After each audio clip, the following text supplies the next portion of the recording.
La historia de Anelis Omelet. Comenzó con extraños ruidos por la madrugada. Hablamos del año 1960, cuando en el convento Movimientos autónomos de los objetos, arañazos en las ya no se paredes. profesaba el culto que le diera vida.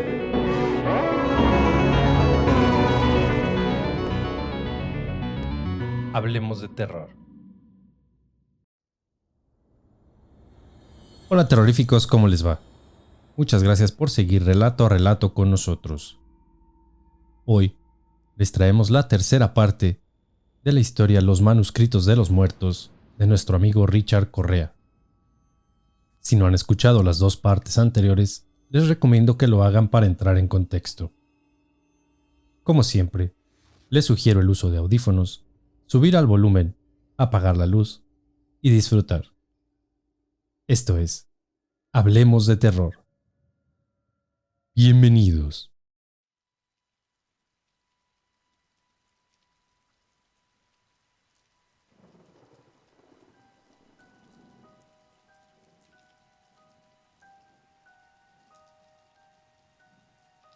No recordaba con tanta claridad aquel primer encuentro con los muertos.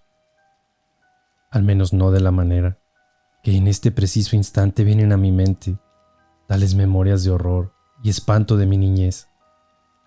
Tan solo 11 años tenía, cuando aquel viaje al lavabo, aquella tempestuosa noche, se transformó en una pesadilla, que además parecía ser interminable. Aquello fue solo el principio, aun cuando tampoco tengo claridad absoluta de cuándo se alejaron espontáneamente, cómo llegaron a mí, ni los motivos. Aquella noche, el temporal estaba desatado. Lo recuerdo ahora perfectamente, pues aquel azote de la lluvia sobre las ventanas mermaba mis intentos de conciliar el sueño. Previamente, había estado dibujando hasta que mamá me regañó por la hora, acurrucándome en mi lecho y apagándome la luz. El baño estaba al final del pasillo de las habitaciones, y fue a mi regreso de él, minutos más tarde, que mamá me acurrucó, y luego de vaciar mi vejiga, que aquel hombre de características ancianas y huesudas se metió a mi cuarto proveniente del salón principal. Al menos fue lo que vislumbré a la distancia y en la penumbra. Los cielos nocturnos relampagueaban intensamente, iluminando incandescentemente los sectores de la casa cercanos a las ventanas. Justo sobre el pasillo aquel había un tragaluz que generaba siniestras sombras con cada rayo, lo que me hizo dudar en primera instancia de aquella escabrosa visión. Aún así, tuve miedo, avanzando temeroso, dubitativo y lentamente hacia mi habitación, con la esperanza e ingenuidad de que solo haya sido eso, sombras. Entré con determinación encendiendo rápidamente la luz, examinando con detención cada rincón del cuarto. Respiré aliviado al no encontrar nada inusual y me incorporé a la cama nuevamente. Solo pasaron algunos minutos cuando el tronar del cielo se mezcló con extraños sonidos provenientes desde debajo de la cama. Alguien o algo se arrastraba bajo mi lecho, emitiendo guturales sonidos compuestos de pavorosos lamentos humanos y una especie de asfixia pulmonar. No eran los truenos, Madre Santa. Aferrado a mis cobijas y paralizado del espanto, apreté mis ojos con fuerza tal que el dolor ocular no se hizo esperar. Quise gritar a mis padres, pero mi garganta pareció secarse y con ello el habla contenerse del miedo absoluto. Calculo que solo fue un par de minutos, pero se hicieron eternos hasta que no pude soportar más. Y en una acción casi temeraria, o más bien de cobardía, salté de mis cobijas para huir despavorido, topándome con aquella figura espectral y lastimosa frente a la puerta. Al principio, y debido a la penumbra, solo vislumbré aquella silueta oscura y delgada, algo encorvada, como de una persona anciana y completamente desnuda. Cuando los relámpagos traspasaron las cortinas de la habitación, dejaron a la vista aquel horrendo ser frente a mí. Fueron solo segundos, pero lo suficientes para apreciar a aquel hombre. como si la tormenta hubiese conspirado para que observara cada detalle de él, y sin entender inocentemente quién o qué diablos era, y sobre todo, qué quería de mí. Aquella fantasmagórica aparición era un ser viejo y pellejudo, de aspecto enfermo y completamente mojado, entremezclado con lodo, como si proviniera de la tormenta. Lo más horrendo no era su aspecto, sino que en su garganta un horrible orificio lo atravesaba de lado a lado, y al parecer era lo que causaba aquellos asfixiantes lamentos guturales. Parecía mirarme con tristeza y querer decirme algo, pero aquella enorme llaga en su garganta se lo impedía. Recuerdo que fue ahí cuando vino lo más espantoso, pues comenzó a meter sus dedos en aquel hueco, intentando que sus palabras no se escaparan por ahí y quedaran solo en lamentos. Podía hasta sentir sus dedos removiendo sus carnes blandas en un intento lastimoso de sacar la voz y comunicarse. Algo me decía que era aquello lo que intentaba.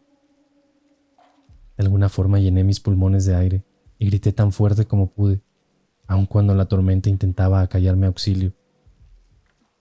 Una y otra vez vociferé con todas mis fuerzas hasta que mis padres ingresaron a la habitación, encendiendo la luz rápidamente, haciendo que aquel fantasmagórico hombre se esfumara de la nada. Como era de esperarse, mamá no creyó en mi historia, y pese a que el suelo había dejado misteriosamente rastros de aquel ser, prefirió creer que era yo quien deambulaba por las afueras de la casa como sonámbulo, pese a que mis pies no tenían rastro alguno de humedad. No les puedo mentir, aquello me entristeció, pero la actitud de papá me inquietó de sobremanera, pues mantuvo un silencio como de complicidad. Es ahora cuando comprendo que lo sabía todo desde un principio, que siempre supo que al igual que él, podía ver a los muertos. Desde aquel día no cesaron de acecharme por varios años. Pensaba que lo había superado, que ya no más. Pero no. Estos 2 días comprendí que siguen acechándome más que nunca. Yo creo que papá nunca quiso involucrarme en todo esto, pese a que intentó darme consuelo y explicaciones, que a mi corta edad, pues no lograría comprender del todo.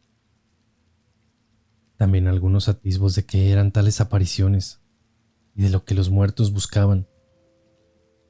Pero ¿por qué ahora, maldito padre? ¿Por qué luego de tantos años y estando bajo tierra me atormentas con todo esto? Por un momento quise abandonar la casa y no volver nunca más, pero algo me atraía casi morbosamente a descubrir qué diablos era todo esto y qué ocultaba esta casa realmente. El polvo se había dispersado y algunas ratas comenzaron a subir por aquellas escaleras como si fuesen de paseo.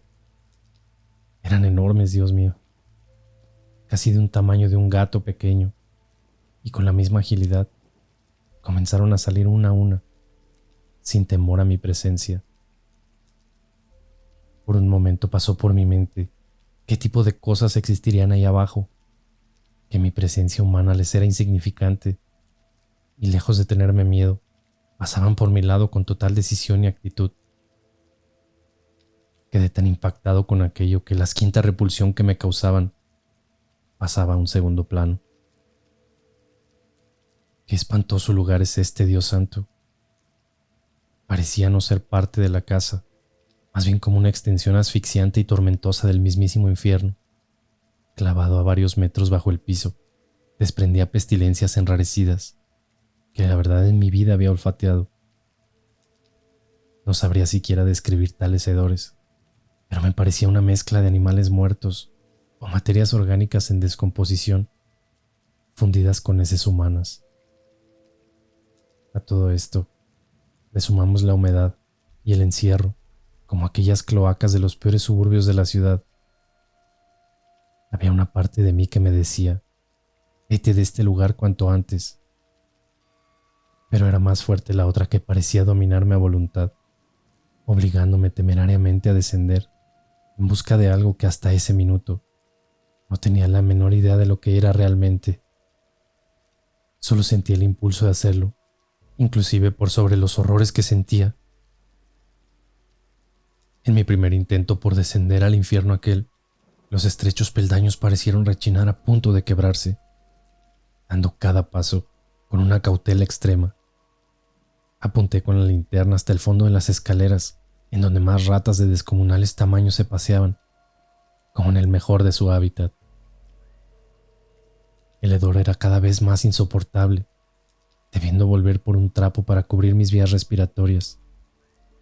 Pronto, me vi a pocos escalones de pisar las profundidades de este lugar. Y ahora sí, el miedo comenzó a hacer estragos.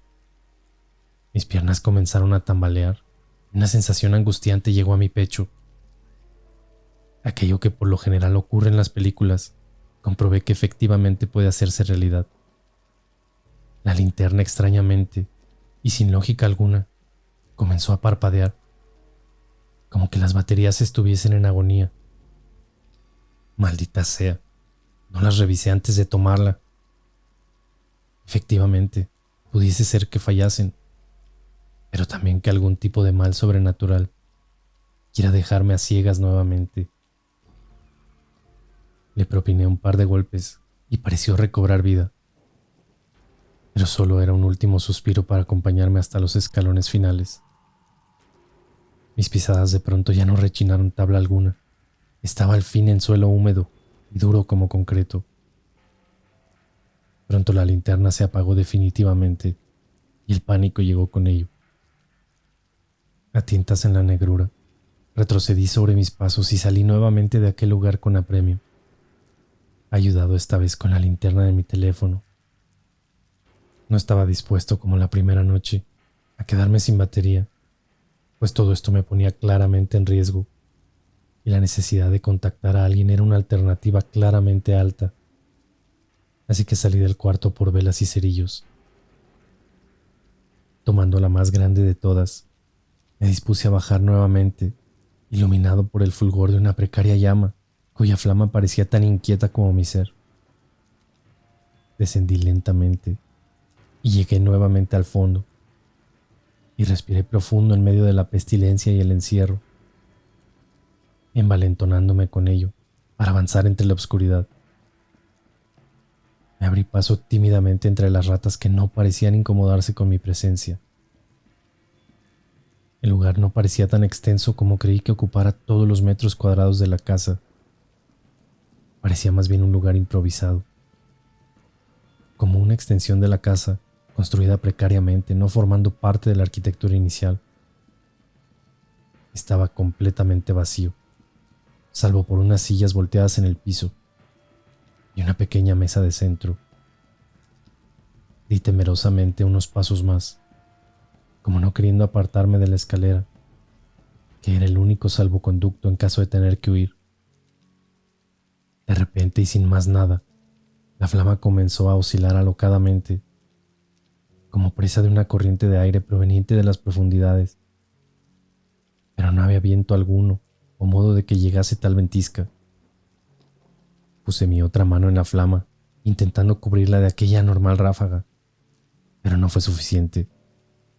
Se extinguió el fuego extrañamente como víctima de un soplido directo a quemarropa.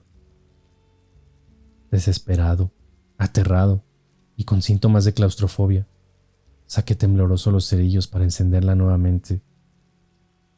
En segundos y luego de quebrar el primer cerillo, pude dar nuevamente fulgor a la mecha y respiré algo aliviado. Sin embargo, nuevamente se apagó.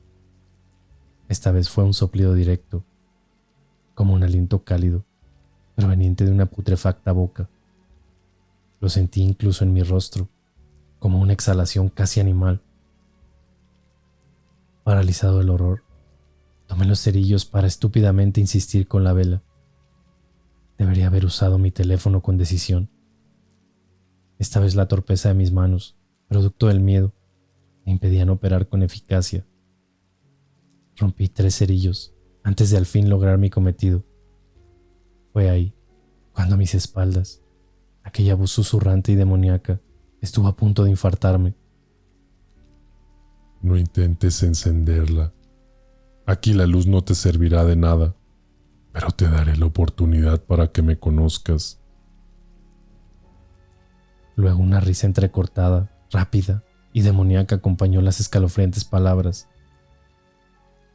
Gélido y rígido corporalmente, solo el fuego de aquel cerillo tocando mis dedos me hizo reaccionar.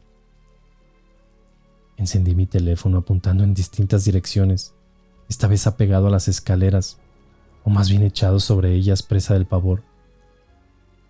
El cuarto permanecía vacío, solo con aquellas ratas grotescas deambulando.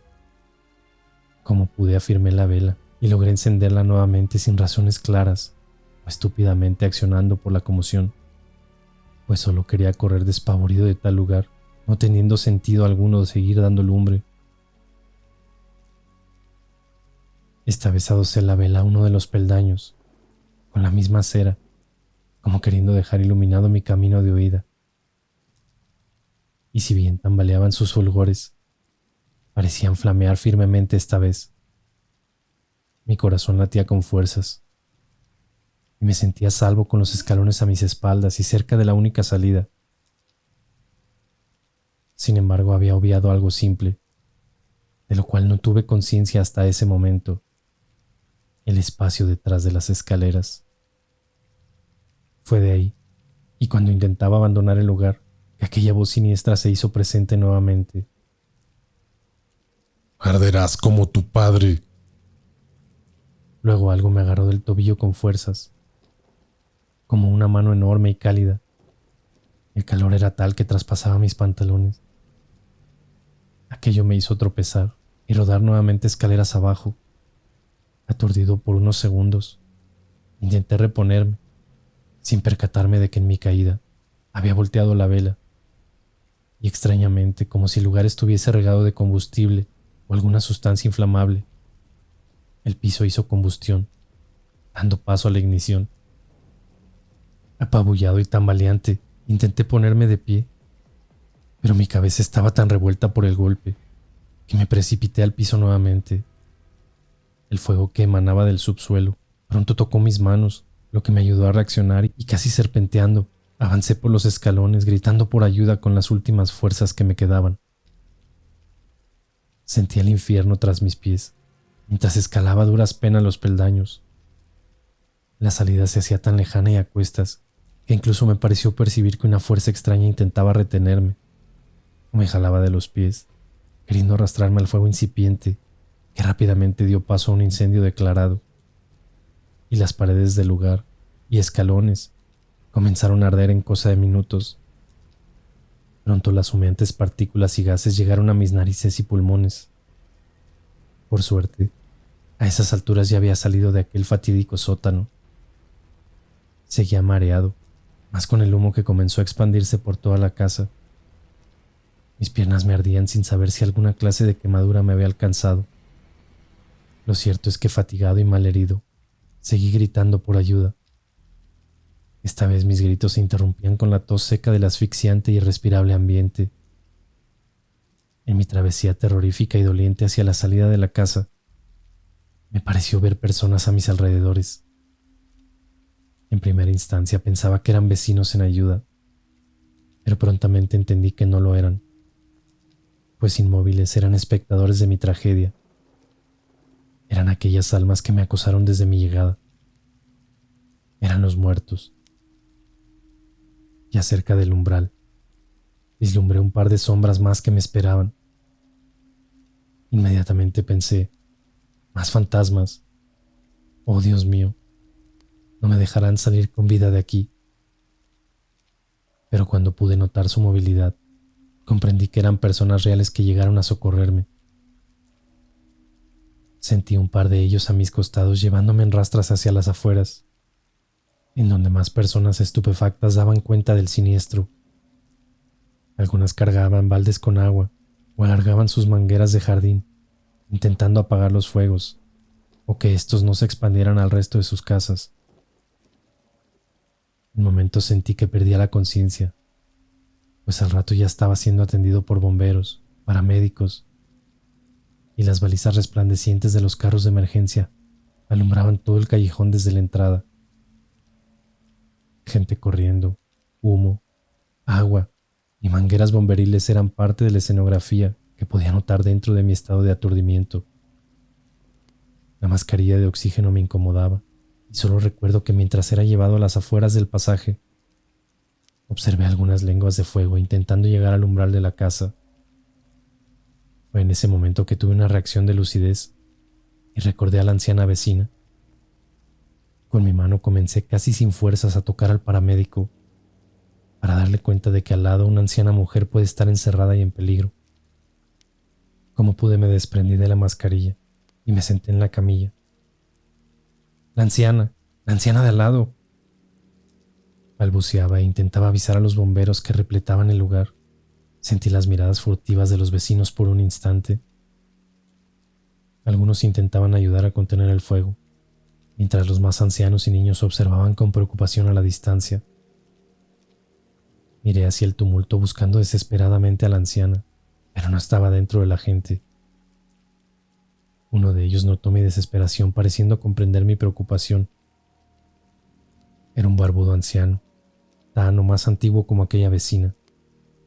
Con una tranquilidad abismante me habló a la pasada, acercándose a mi oído, acompañando sus palabras con unos golpecitos en mi antebrazo. Tranquilo, hijo. Al lado de tu casa ya no vive nadie desde hace muchos años. Las casas colindantes están completamente vacías.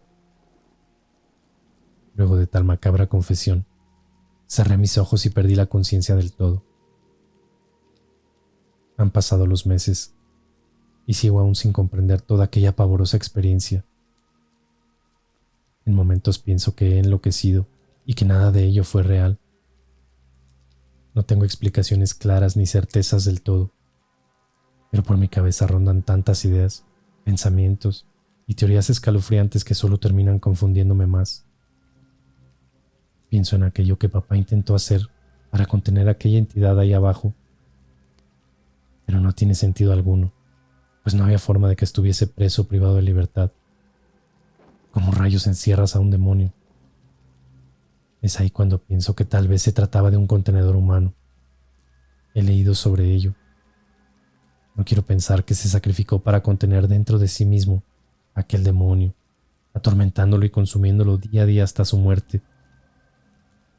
El miedo sigue latente y no mengua ante nada, menos con tan escalofriantes y horrorosas ideas que vienen a mi mente. De ser verdad todo esto que viví, reflexiono en que tal vez, solo tal vez, no somos realmente nosotros los dotados para ver a los muertos, menos poseer ciertas cualidades que nos permiten hacer contacto con ellos. Tal vez son ellos. Sí, ellos, los que nos eligen o deciden a quién mostrarse. Jamás se ha tratado de un don sobrenatural de los vivos. El poder siempre ha sido de ellos, como también de aquellas deidades oscuras, en busca de cuerpos para atormentar. De más está decir que nunca más volví a aquel lugar. Sin embargo, no dejo de pensar en él. Tal vez ya no exista, o dejará pronto de hacerlo. Cuando la urbanización llegue y se levanten grandes edificios, los muertos de seguro seguirán ahí. Tal vez aquella entidad oscura y demoníaca también, esperando a alguien más para poder contactar o querer manifestarse. Tanta gente viviendo y compartiendo en hacinamiento. Va a ser un verdadero banquete de almas ingenuas para los muertos y también para los demonios. Tan solo de pensarlo, me aterra.